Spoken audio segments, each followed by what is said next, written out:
aí, dentro de textura, para a gente relembrar, nós temos que ter isso aqui em mente, olha.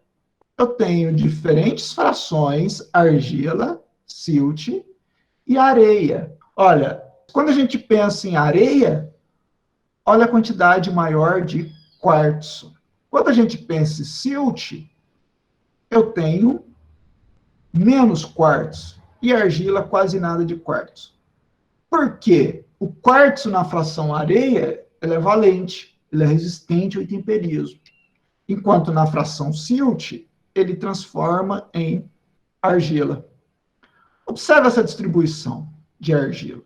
Eu tenho secundários silicatados. No Brasil, principalmente 1:1, que é a caulinita, que foi neoformada. Aqui, outros minerais secundários. Quais são esses outros minerais secundários aqui? Muito bem, são os óxidos de ferro e alumínio. Tem outros? Tem. Titânio, óxido de manganês, tem um monte de outros, mas principalmente óxido de ferro e alumínio. E talvez nessa distribuição relativa no Brasil, nós podemos até aumentar um pouquinho mais aqui de outros minerais secundários, que a gente tem uma maior concentração de óxidos. Então, o quartzo predomina nas frações areia e mais grosseiras do silt. Pouco resistente e argila. Silicatos primários, feldspato, hornblenda, mica, presentes na areia e silt. No Brasil, isso não é comum. Feldspato, hornblenda, mica, ter outros minerais primários silicatados aqui, não é comum no Brasil. Por quê? Porque ele desfaz facilmente. São minerais primários facilmente temperizáveis. Fica mais o quartzo. Onde eu vou encontrar esses silicatos primários? Em solos próximos de curso d'água, nos neossolos flúvicos. Minerais secundários, caulinita, óxido de ferro e alumínio, predomina na argila. E silt, mais do tamanhozinho aqui da argila, menorzinho do silt.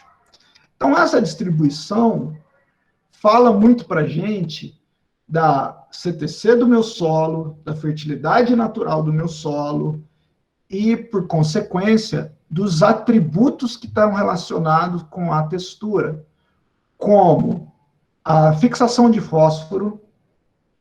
Onde eu vou ter maior fixação de fósforo? Em óxidos de alumínio. Então, o meu solo com mais argila, eu tendo mais óxidos, ele vai fixar mais fósforo. Vai estar relacionado com a fertilidade natural do meu solo. Se o meu solo ele é arenoso e tem minerais primários silicatados, é sinal que vai liberar uma quantidade ali de elementos, salvo o quartzo, que libera um pouco de sílica, mas que não tem grandes efeitos. Então, o conhecimento desses minerais que estão no meu solo facilita a gente a compreender alguns aspectos. Tá? No Brasil, a distribuição é bem mais homogênea desses minerais primários. Por quê? Aqui é mais intemperizado. Sendo mais intemperizado, eu tenho essa homogeneidade maior. Então, vamos comentar aqui sobre textura do solo e as culturas agrícolas. O que vocês, enquanto profissionais da agricultura, o que vocês vão observar na textura? Então, olha, a textura condiciona todos os fatores de crescimento em maior ou menor grau, influindo principalmente sobre, gente, olha aqui, ó, água. A textura tem, juntamente com a estrutura, a textura tem uma grande influência na água. Então, retenção, movimento e disponibilidade de água. Vocês vão olhar uma área, vão dar uma consultoria, vão me chamar aqui para eu ver uma área, se é boa ou não para comprar. O que vocês têm que olhar na textura? Ver qual textura da área. Vocês vão olhar lá a profundidade do solo, vocês vão ver declive, mas não tem como. É mais importante quando vocês estão vendo uma área para aquisição, para dar uma consultoria, a textura do que a fertilidade natural daquele solo. Porque a fertilidade química eu consigo, de forma mais fácil, alterar, enquanto a textura não. Então, a retenção, o movimento e a disponibilidade de água é muito importante para as culturas, sendo ela anual, cultura perene, porque meu, entre aspas, anjo da guarda vai estar justamente relacionado com essa textura. Por quê? Se eu retenho mais água, eu aguento períodos maiores de seca. Então, preste atenção na textura. Se alguém chamar vocês para ir ver algum local, o ideal é levar um trado, mas a gente nem sempre tem trado. Leve pelo menos um enxadão para observar. E como vocês observariam a textura? Eu molho e vejo a pegajosidade. Muito bem, Maria Eduarda. Eu tenho que saber da pegajosidade. Eu tenho que umedecer e fazer a pegajosidade. Nós vamos fazer a prática disso na aula de pedologia, mas a importância da gente ter pelo menos uma mão calibrada para saber se o solo é mais arenoso, se a textura média ou se é argiloso.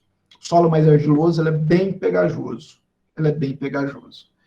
E a água, ela está relacionada com a disponibilidade de nutrientes. Eu preciso de água para a maioria dos nutrientes para ele movimentar.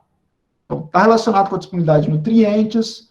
Ao mesmo tempo, o solo for muito argiloso, eu posso ter problema com fósforo, o fósforo ficar fixado. Então, eu tenho que prestar atenção nisso. Arejamento. Eu preciso ter ar no meu solo para a planta crescer. Isso está relacionado também com a textura.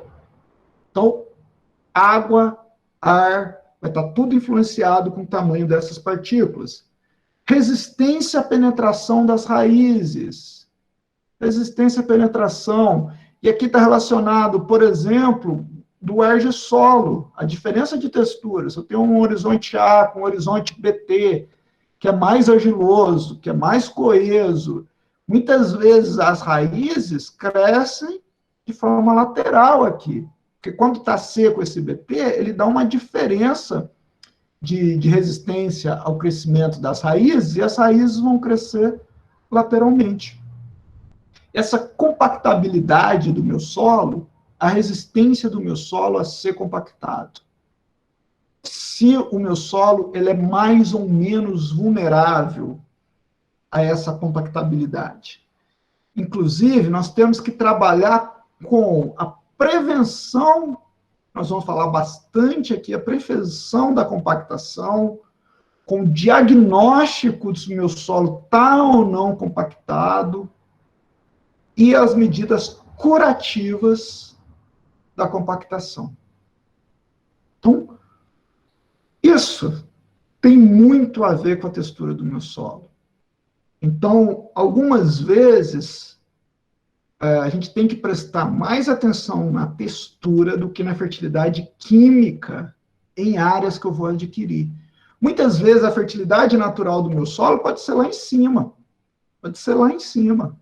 Mas esse meu solo, ele tem um elevado teor de silt. Se eu tenho um grande teor de silt, o meu solo é problemático. Aí você pega a análise lá do meu solo, o corretor vai mostrar para você, olha que o solo, olha a CTC desse solo como é alta, olha a soma de bases desse solo como é alta. Você vai pegar aquilo lá e fala, nunca vi isso, olha que coisa boa. Mas, na verdade, é um silt, uma grande quantidade de silt. Vou ter problema com encrustamento, vou ter problema com erosão, vou ter problema, inclusive, com retenção de água, porque tampa os poros, o silt tampa os poros, é um problema, é um solo de difícil trabalhabilidade, então um pouquinho que molha já fica difícil de trabalhar, e às vezes tem um elevado teor de silt e a fertilidade lá em cima. Então, prestem atenção na textura do solo. Vai falar muito sobre o manejo que vocês vão ter que fazer e as dificuldades que vocês vão encontrar. E aqui, exemplo de como não fazer slide, eu gosto muito desse livro, que é Pedologia, Fertilidade, Água e Planta, Interrelações e Aplicações, que fala justamente das interpretações, olha, da textura. Vamos ver aqui, olha, uma condição arenosa, rápida infiltração de água e pouca capacidade de retenção de água e nutrientes. A água infiltra. Onde chove pouco, solo arenoso com maior teor de areia fina é mais eficiente em armazenar água do que solos com teor de areia grossa. O que isso implica para a gente em campo? Quando eu estiver trabalhando com solos leves, pedir para dividir em areia grossa e areia fina, para eu conhecer minhas áreas, em termos de textura. Menor absorção de fósforo, porque eu tenho menos argila, e o grande problema de fixação de fósforo, de retenção de fósforo, é justamente com a argila. Relação fonte-dreno, dando boas respostas à aplicação do solo, de fósforo. Como assim? Porque quando eu aplico fósforo no solo mais argiloso, ele drena esse fósforo. Ele não serve como fonte. Ele pega parte desse fósforo e segura para ele. A liberação de sílica, em especial em areia fina, o que reduz a absorção de fosfato. Até porque deixa formar menos óxido. Quando eu libero mais sílica, eu deixo ter mais neoformação de caulinita do que de óxidos. Então, eu tenho uma menor absorção de fosfato. Textura média, que é uma melhor situação para equilibrar infiltração e retenção de água. A gente tem que prestar atenção também na estrutura, mas pensando só em textura, eu estou equalizando isso na textura média, quando eu tenho uma melhor distribuição. Textura argilosa. Argila de atividade alta ou muita caulinita com ausência de óxidos. Olha, observa essa situação aqui. Argila de atividade alta, raro no Brasil. Ou com muita caulinita e com ausência de óxidos, dificuldade na infiltração de água. Como assim dificuldade na infiltração de água? Esse caso é típico dos latossolos amarelos e dos argissolos amarelos distrocoesos, dos tabuleiros costeiros. A caulinita, ela forma uma camada muito adensada, que dificulta a infiltração de água, dificulta o crescimento radicular. Então, acontece isso em alguns locais do Brasil. Então, quem for trabalhar nos tabuleiros costeiros, em alguns locais do norte do Brasil, nós temos essa situação de solos distrocoesos. Muita caulinita e sem óxido. O óxido dá uma bagunçada. Em solo com quantidade elevada de óxidos de ferro e alumínio, favorece a estrutura granular. A infiltração será rápida, que é típico dos latossolos com textura microgranular. Eu vou ter uma maior adsorção de fósforo, fonte dreno dando menor resposta à aplicação de fósforo. Por quê? O óxido, ele é ávido pelo fosfato. Quando eu aplico o fosfato, o óxido de ferro e alumínio, eles têm cargas positivas e vai formar uma ligação muito forte com eles. E aí não fica disponível. Inclusive, hoje há muitos estudos para que os micro-organismos auxiliem nessa liberação de fosfato. Muito argilosa, idem argilosa, porém maior intensidade. Porque estamos falando aqui de quê? Eu estou falando de solos com mais de 60% de argila. Observe a siltosa. Observem aqui a siltosa. Em algumas situações de câmbio-solo. Encrostamento superficial. Forma uma camadinha na superfície que dificulta muito a infiltração da água, inclusive até o crescimento das plântulas, em algumas situações. Dificuldade de infiltração de água pelo entupimento dos poros. O silt, ele tem os tamanhos dos poros. Então, quando chove, ele vai dissociar e tampar os poros. Ele entra nos poros e tampa.